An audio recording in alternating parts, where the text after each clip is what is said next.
नमस्कार, मैं हूं वंदना पांडे और आप देख रहे हैं बर्नी न्यूज़। पुलिस की कड़ी मेहनत के बाद आज कुख्यात आरोपी विकास दुबे पुलिस की गिरफ्त में है। विकास के गिरफ्त होने के बाद आपने देखा होगा वीडियो में किस तरह से विकास दुबे बिल्कुल बिना किसी डर के ऐसे बोल रहा था, हाँ मैं ही कानपुर का विकास दुबे हूँ। यानी कि उसे बिल्कुल भी फर्क नहीं पड़ रहा था कि वह पुलिस की गिरफ्त में आ चुका है। मैं विकास दुबे हूँ, कानपुर वाला। हवाई नहीं। विकास दुबे की छिपे होने की सूचना उज्जैन मंदिर के एक गार्ड ने, जिसका नाम लखन है, उसने दी थी। उसने पहले अपने स्टाफ को बताया, उसके बाद एमपी पुलिस को खबर दी। विकास दुबे का जो फोटो देख रखा था हम लोगों ने, तो हम लोगों को लगा यहाँ महाकाल के दर्शन करने आया। 2 घंटे तक पहले हमने इंक्वायरी किया, उसके हमारे डिपार्टमेंट के अधिकारी को बताया, हम लोगों ने पुलिस कस्टडी को बताया। अभी इंक्वायरी चल रही है। कितने बजे आ गया था यहाँ? ये 7 बजे के लगभग आया। कोई पीछे वाले गेट से आने की कोशिश की उसने, तो हम लोगों ने देखते हुए उसको संदिग्ध मानते हुए। दर्शन कर चुका था क्या वो? नहीं, दर्शन करने जा रहा था। हम लोगों ने सीसीटीवी में देखते हुए उसको 2 घंटे तक इंक्वायरी किया। कौन कौन था आपके साथ? हमारे सिक्योरिटी टीम 8 लोग थे। हम सब लोग देखते हुए हम लोगों ने। वो अकेला ही था क्या? जी, वो अकेला ही था? जी हाँ, वो 2-3 लोग थे, पर शायद पता नहीं चल पाया, अकेला पकड़ में आया। 4 व्हीलर है, उनको पकड़ के कहा अभी पुलिस कस्टडी में रखा गया है। उन लोगों की इंक्वायरी की जा रही है। अभी देखते हैं क्या नाम है आपका? लखन यादव, सुजालपुर। सवाल सबसे बड़ा ये रहता है कि आज अखिलेश यादव और कई बड़े नेता एक दूसरे पर आरोप प्रत्यारोप, आक्षेप प्रत्याक्षेप लगाने में लगे हुए हैं, करने में लगे हुए हैं। क्या कोई भी नेता अपने आप में अपनी पार्टी की झांकने की कोशिश कर रहा है कि उनकी पार्टी के बदौलत ही आज ऐसे सामान्य सा व्यक्ति इतना बड़ा गैंगस्टर बन गया? कैसे बना? अखिलेश यादव आज बीजेपी के सरकार पर आरोप लगा रहे हैं। आपको याद होगा कि जब सपा की सरकार थी तब कहा जाता था, नारे लगाए जाते थे, गुंडा राज है, गुंडेराज की सरकार है। तब कई सारे प्रदर्शन हुए, धरना दिए गए, लेकिन इस पर सपा सरकार ने कोई भी ध्यान नहीं दिया और बहुत सारे अपराध सपा सरकार में भी हुए थे, लेकिन सरकार ने कोई ध्यान नहीं दिया। अगर सपा की सरकार में इसको ही रोक लिया जाता, इसको इतना बढ़ावा ना दिया जाता, तो शायद आज ऐसा कांड ना होता। वहीं बसपा की सरकार में विकास दुबे को बहुत बड़ा संरक्षण मिला था। वह जगह जगह अपनी जमीन, किसी की भी जमीन होती थी, वो हड़पने की कोशिश करता था और मनमानी करता था। तब बसपा की मायावती, जो कि सुप्रीमो थी, उन्होंने भी नहीं सोचा कि विकास दुबे, जो कि इतना बड़ा गैंगस्टर, इतना बड़ा कुख्यात आरोप ने भी बढ़ावा दिया, इस पर उन्होंने भी ध्यान नहीं दिया जब मायावती की सरकार 2002 में थी। वहीं अगर बीजेपी की बात करें, 2001 में राजनाथ की सरकार थी। राजनाथ सिंह के नेता, यानी कि जो बीजेपी के ही नेता संतोष शुक्ला थे, उनको थाने के अंदर ही मारा गया। तब राजनाथ सिंह की सरकार में भी इसे कोई भी कार्रवाई नहीं की गई। यानी कि स्टेप बाय स्टेप अगर देखा जाए तो राजनेताओं ने इसकी पूरी कमी पूरी करते चले गए और इस पर कोई फोकस नहीं किया, कोई ध्यान नहीं दिया। बड़ा हो, हमारी पुलिस छोड़ती नहीं है किसी को भी, और विकास को भी पकड़ा है और गिरफ्तार कर लिया है, हमारी कस्टडी में है वो। सर, क्या खबर मिली, कैसे ये पूरा ऑपरेशन हुआ? अब इंटेलिजेंस की बातें सीधी नहीं बताना चाहिए अभी फिलहाल, उसके मर्म तक पहुंचने के बाद बताएंगे। मैं अभी सिर्फ इतना बता रहा हूं कि हमने गिरफ्तार किया है, हमारी कस्टडी में है। सर, मंदिर में से गिरफ्तारी हुई है?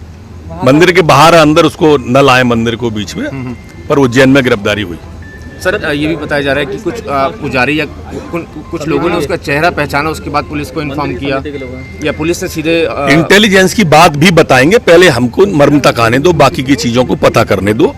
सर, पुलिस ने इनके साथियों को एनकाउंटर कर दिया था, बहुत क्रूर गैंगस्टर था इसका। निश्चित रूप से प्रारंभ से ही ये क्रूरता की हदें पार करता रहा है, और इसलिए जो भी कृत्य किया वो बहुत निंदनीय था, बहुत चिंतनीय था, और मध्य प्रदेश को बड़ी कामयाबी मिली है। और पूछो, एमपी पुलिस को ये आशंका थी क्या कि यूपी से वो एमपी में आ सकता है? क्योंकि ग्वालियर वारदात होने के बाद से ही हमने पूरी मध्य प्रदेश की पुलिस को अलर्ट मोड पे रखा था और पूरी निगाह रखी जा रही थी और गिरफ्तार किया।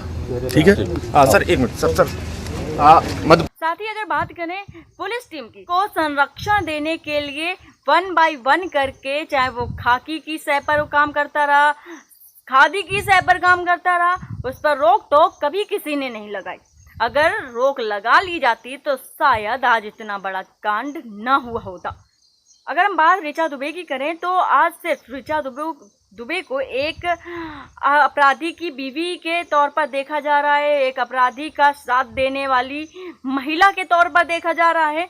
लेकिन एक जो सूत्रों के हवाले से खबर मिली कि ऋचा दुबे यानी कि जो घर के अंदर परिवार में भी जो लोग रहते थे वो भी खौफ में रहते थे विकास दुबे के। कई बार ऋचा भागने की भी कोशिश की लेकिन दबाव डाला गया। उसके भाई राजू निगम को मारने की कोशिश की गई।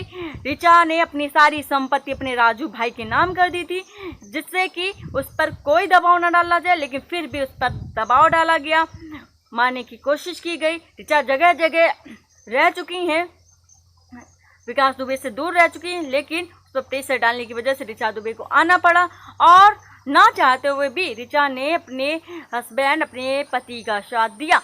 कहीं ना कहीं ऋचा की भी शय जरूर थी अपने पति के लिए, चाहती तो वो भी कानूनी कार्रवाई कर सकती थी। अभी 2018 में ही उन्होंने सदस्यता भी ग्रहण की थी सपा सरकार की, नगर पंचायत सदस्य की। खौफ कहें या रुतबा, ऋचा ने भी अपने पति का साथ देकर कहीं ना कहीं गुनाहों की लिस्ट में अपना नाम टॉप पर किया है। अगर ऋचा दुबे चाहती तो वो खुद को पुलिस के हवाले कर सकती थी और सारी सच्चाई पुलिस को स्पष्ट रूप से बता सकती थी, लेकिन उसने ऐसा नहीं किया। वह अपने बच्चे के साथ, बेटे के साथ अपने घर से फरार हो गई। ऋचा दुबे कानपुर के शास्त्री नगर की रहने वाली हैं। ऋचा का जो घर का नाम है वो सोनू निगम था और ये जो फॉर्म आपके सामने दिख रहा है ये 2015 का एक समाजवादी पार्टी का फॉर्म है जिसमें सदस्यता ग्रहण करते समय ऋचा ने 20,000 रुपये सपा पार्टी में जमा किए थे। साथ ही उन्होंने समाजवादी पार्टी की पंचायत सदस्य की सदस्यता ली थी। इसमें साफ साफ लिखा हुआ है कि ऋचा दुबे पत्नी विकास दुबे, ग्राम बिकरू, पोस्ट कंजाती और ब्लॉक शिवराजपुर से 20,000 रुपये मात्र जमा करने पर समाजवादी बुलेटिन आजीवन सदस्यता प्राप्त कर रही हैं। यानी समाजवादी पार्टी ने आजीवन सदस्यता दी थी ऋचा दुबे को और वही समाजवादी पार्टी आज आक्षेप लगा रही है वर्तमान की सरकार पर। यानी कि अगर चाहती तो अखिलेश यादव यानी कि सपा सरकार में भी इसे रोका जा सकता था।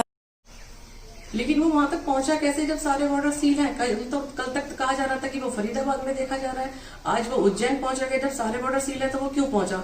ऐसा तो नहीं कि पुलिस उसकी कहीं हद तक मदद कर रही हो। वो वर्दी में छिपा हुआ भेड़िया विनय तिवारी जिसने अपने सहयोगी के साथ, अपने विवाह के साथ ये सब किया है, उसकी एंड तक हेल्प हो रही है और मैं इससे बिल्कुल भी अभी तक संतुष्ट नहीं हूं जब तक उसको ऑन द स्पॉट शूट ना किया जाए, उसके पूरे नेटवर्क को ना पकड़ा जाए और पुलिस डिपार्टमेंट में जितने भी भेड़िए छिपे हैं, गद्दार छिपे हैं, उनको कड़ी से कड़ी सजा दी जाए। हमारा कहने मतलब है जितना दावा किया जा रहा था 100 टीमें लगी, 10,000 लगे हुए, सारे बॉर्डर सील हैं, ये कैसे वहां तक पहुंचा है? ये सवाल ही उठता है। वहां तक पहुंचा गए थे, फिर इसी ससुराल है वहां पर, वहाँ मंदिर में जाकर इसने अपने नाम से पर्ची कटवाई है, अपना पूरा परिचय दिया है, कैसे पहुंचा कहते, ये सबसे मेन सवाल है। दूसरी बात ये है, चौबेपुर इंचार्ज विनय तिवारी, इन्होंने कितने गुटवर्क की है जो सिपाही से ज़्यादा इसका पोस्टिंग रखा गया, फिर सिपाही 1 साल 2 साल, ऐसा पोस्टिंग साल भर या 6 महीने होता है। इसे मतलब किस आधार पर रखा गया? तिवारी जी हैं, अनंत देव जी तिवारी जी हैं, ये तो क्या ये जब ये सीओ साहब रिपोर्ट देते थे तो जिम्मेदारी सीओ को होती है, रिपोर्ट देती थी जिम्मेदारी एसएसपी को हो गई, क्यों नहीं इसे हटाया गया? कितने गुटवर्क करके हैं? ये चीज़ों पर गौर करना चाहिए, जो जैसा उसको उसी तरह सजा देनी चाहिए। कुख्यात आरोपी विकास दुबे का जो साथी कार्तिकेय था और उसके साथियों ने पुलिस हिरासत से भागने की कोशिश की, जिसके एवज में पुलिस की गोली से उसकी मौत हो गई। पनकी थाना क्षेत्र के भौती के बाईपास में मुठभेड़ हुई थी, जहां पर कार्तिकेय और उसके साथियों की मौत हो गई। आप वीडियो में देख सकते हैं किस तरह से कार्तिकेय मुठभेड़ में ढेर हो गया।